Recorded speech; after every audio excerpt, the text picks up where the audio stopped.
Hey YouTube, this is Alexander, and today I'm going to be giving you my full video review of a pretty cool theme that I picked up not too long ago.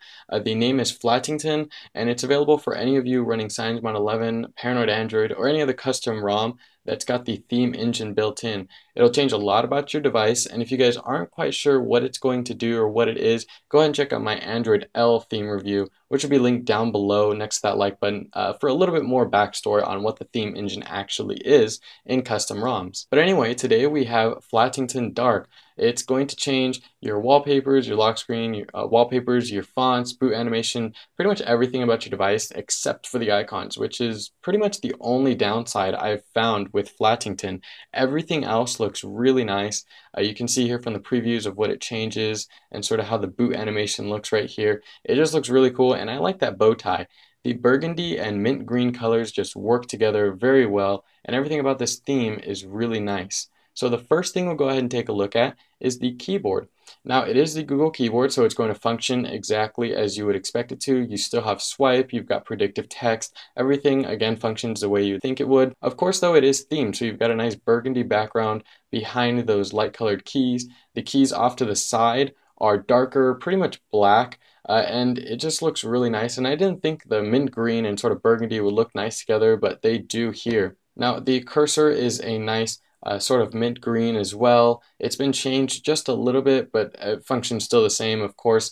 And then the underscore underneath the text that you're typing is that mint green, of course. And no, it's really hard to tell here, if at all you can tell, but the messaging app has nice diagonal lines that go down to the left, and it just sort of works to make it look a little bit more appealing rather than just having a boring standard grayish off-white look. Now of course when you highlight text, that's going to appear as a green highlight, and I haven't really found any bugs with that. It seems to be just fine and works just how it should.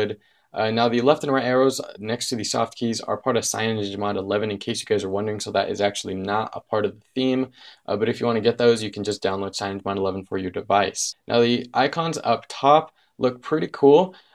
Nothing much has really changed except for the Wi-Fi and the cellular network icon. So the Wi-Fi you can see is a triangle made up of some circles here. Now if I had a SIM card in this guy, you would see that the mobile network icon looks very similar to the Wi-Fi icon. Now perhaps one of my favorite parts of this theme is the status bar and quick toggles. Now the status bar looks really cool, and it feels like it's a bit smoother. Maybe it's just a placebo, but I don't know, it just feels a little bit smoother than the stock CyanogenMod 11 status bar. That could just be me, but it feels really nice and it works just as expected. You've got a nice little green dot down there indicating that it's ready for some action, either being pulled up or being used in some way. Now the multitasking, the home button, and the back button are going to function just as you'd expect them. They do have a nice little green highlight color with some diagonal lines going down the side, just like the messaging app has. And the quick toggles, of course, work as you'd expect them to. Settings is probably my most favorite thing in this entire theme. It just looks really nice. The developer here paid attention to detail, and the font is really nice. You can see I dive deeper into the settings here and it's still themed.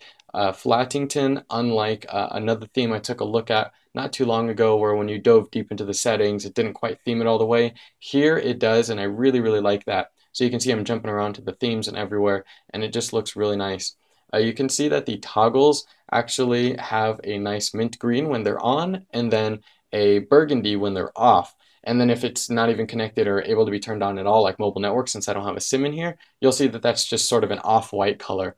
But the settings again just looks really nice, and you can see that when you scroll up to the top of a list or at the very bottom, you've got a nice highlight green color up there, and it looks really nice. I'm actually pretty surprised on how well it looks, because I just really wouldn't think of burgundy and mint green going nice together, but these actually do, and it looks really flat, not to mention.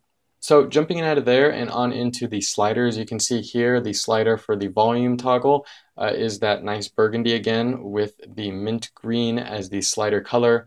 This works system-wide, of course, so if you're in a YouTube video or Google Play Music and you're turning something up or down, you'll notice that the slider is going to look just like it does right here. And even apps like Google Plus are going to be themed. You can see that the font is changed, of course, and the header is now a burgundy to match that of the settings and the entire theme. It looks really cool, and the developer has definitely paid attention to detail with this theme. Other apps like Gmail and YouTube are themed. The loading bar looks pretty cool too, that nice mint green sort of dots. Those look really cool. And you can tell that the what to watch is also been themed, so that text works pretty much everywhere, and I really like the text. It's thin, and I love thin text. It looks pretty minimal, very flat, and it's not hard to read at all. It's very easy to read. So if you're typing in your favorite tech news site, like Droid Life, for example, you'll notice that the loading bar is going to be that nice mint green, so even that is themed. So I really have to hand it to the developer on this one. He's paid attention to detail, and even when you press that menu button up top, you're going to see a nice green sort of accent highlight color appear right behind the action overflow, and it looks great. The power menu is also themed. You can see that the burgundy takes place here with subtle dividing lines between the power off, reboot, and airplane mode, as well as the toggles. And then you can see that nice mint color.